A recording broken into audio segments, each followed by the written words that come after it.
Halo teman semua, ketemu lagi sama Mbak Eka di podcast Kelas Psikologi. Oke teman-teman, gimana kabarnya? Mbak Eka selalu berharap semoga teman-teman semua dimanapun berada selalu dalam lindungan Tuhan Yang Maha Esa, sehat walafiat dan gak kurang suatu apapun ya. Amin amin ya rabbal alamin. Nah teman-teman, pada kesempatan kali ini Mbak Eka mau sharing lagi nih di podcast Kelas Psikologi ya, terkait dengan parenting, terutama permasalahan mengelola emosi anak usia 3-5 tahun. Nah baik, untuk teman-teman yang tertarik sama temanya ya, silahkan langsung cari posisi yang nyaman. Kita duduk dengan tenang, kemudian kita sharing bersama ya. Dan nanti apabila ada pertanyaan ataupun hal-hal yang sekiranya Mbak Eka, pengalamanku begini nih, nah silahkan aja tulis di kolom komentar. Siapa tahu dari hal-hal yang kita bahas itu bisa menginspirasi orang lain atau keluarga lain ya, dalam membantu untuk mengelola emosi anak-anak usia 3-5 tahun. Nah oke teman-teman semua, udah siap? Yuk segera kita mulai. Nah oke baik teman-teman semua, sebenarnya apa sih pentingnya anak-anak itu perlu bisa mengelola emosi mereka sendiri? Ya kemudian juga sebenarnya kenapa kok menjadi hal yang sangat penting juga mereka harus bisa menyelesaikan masalah mereka sendiri. Nah sebenarnya mengelola emosi dan memecahkan masalah itu adalah dua hal yang saling terkait ya. Karena pada saat si anak-anak ini tidak bisa mengelola emosi, maka bisa dipastikan, ketika dia menyelesaikan masalah atau dia mencoba untuk mencari solusi dari masalah yang dihadapi, itu pun juga solusi yang dipilih menjadi kurang baik ya, atau bisa merugikan diri sendiri dan orang lain. Nah maka pada kesempatan kali ini yuk kita bahas satu persatu dan nanti bisa kita terapkan di dalam kehidupan anak-anak sehari-hari ya. Oke baik, nah hal pertama yang bisa dilakukan orang tua untuk melatih anak agar bisa mengelola emosi dengan baik itu adalah membantu anak dalam mengenali setiap emosi, kemudian juga memberi nama emosi-emosi yang sedang dirasakan oleh anak ya. Nanti setelah anak bisa mengenali, setelah bisa memberi nama, kemudian tunjukkan dengan contoh secara konkret. Nah contohnya gimana Mbak Eka? Misal nih ya, anak kita lagi main sama temennya, kemudian rebutan mainan, kemudian anak kita tidak mendapat apa yang dia inginkan. Lalu dia pulang nih ke kita, nangis. Nah pada saat si anak ini pulang menangis ya karena rebutan mainan tadi sama temennya, kita nggak usah buru-buru yang kenapa, atau kita panik, atau kita mencoba kayak mau menengahi tapi sebenarnya malah bikin dia jadi nggak baik-baik aja ya. Kita tenang dulu, kemudian setelah dia bisa bercerita, si anak ini kita tenangkan. Nah baru kita sampaikan bahwa oke, bunda paham atau mama paham, kakak sedih ya karena tadi nggak dapat mainan mobil-mobilan, atau karena kakak nggak dipinjami mainan mobil-mobilan. Ya udah yuk duduk dulu. Nah yang penting si anak paham bahwa ibunya atau figur lekatnya itu paham situasi atau permasalahan yang dihadapi olehnya ya.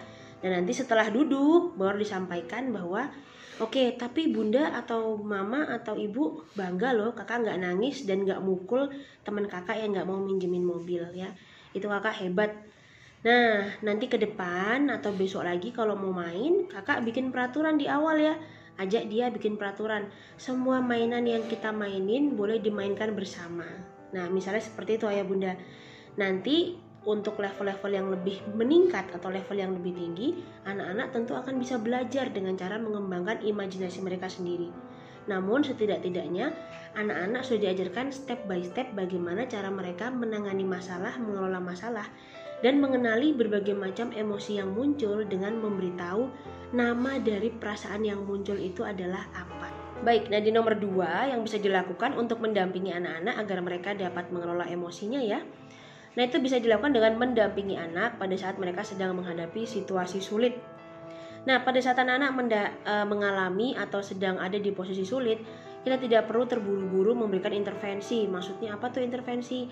Buru-buru menyelesaikan masalahnya, buru-buru memberikan solusi ya, kemudian buru-buru mengatakan bahwa udah nggak apa-apa, itu cuman gampang atau masalah itu sepele ya. Kita nggak boleh melakukan hal itu. Nah yang bisa dilakukan apa?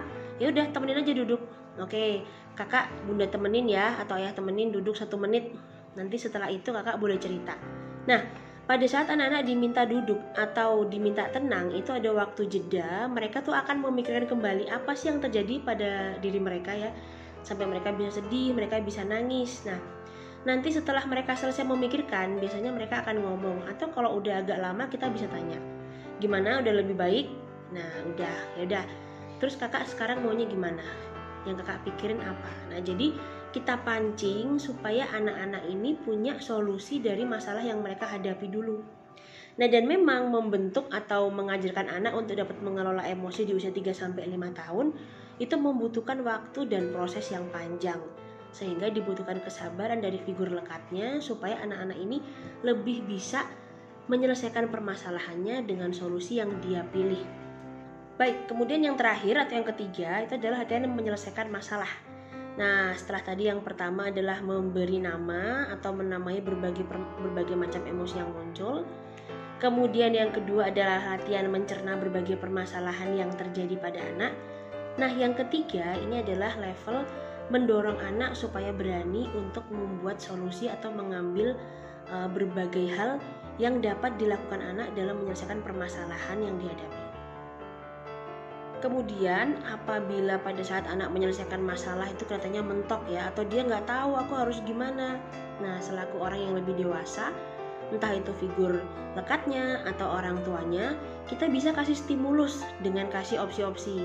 Ada solusi pertama, solusi kedua, solusi ketiga. Nah, kira-kira kita minta dia memilih, dia sanggup nggak memilih? Kalau dia masih belum sanggup memilih, maka sampaikan juga dampak dari opsi-opsi yang dia pilih. Nah, pada saat kita yakinkan dia bahwa kakak pasti bisa menyelesaikan masalah, secara perlahan nanti dari segi emosional anak-anak ini akan tumbuh lebih matang dan mereka pun juga akan lebih bisa melihat berbagai permasalahan secara menyeluruh dan utuh. Nah, baik teman-teman semua dimanapun berada, sesi kelas psikologinya sudah selesai. Semoga bisa diterapkan dan bisa diambil hal-hal yang positif ya. Latih anakmu dari sekarang. Jadi pada saat anak berada di usia 3-5 tahun, kita perlu pahami dan kita perlu ingat, saat itulah saat terbaik atau saat terpenting untuk melatih anak agar dapat lebih berani mengambil resiko, berani menyelesaikan masalah dan tidak takut menghadapi berbagai hal baru. Oke, kita bisa berlatih bersama dan terima kasih untuk waktunya. Mbak Eka titip salam untuk orang-orang tercinta di sekitar kalian ya. Dadah!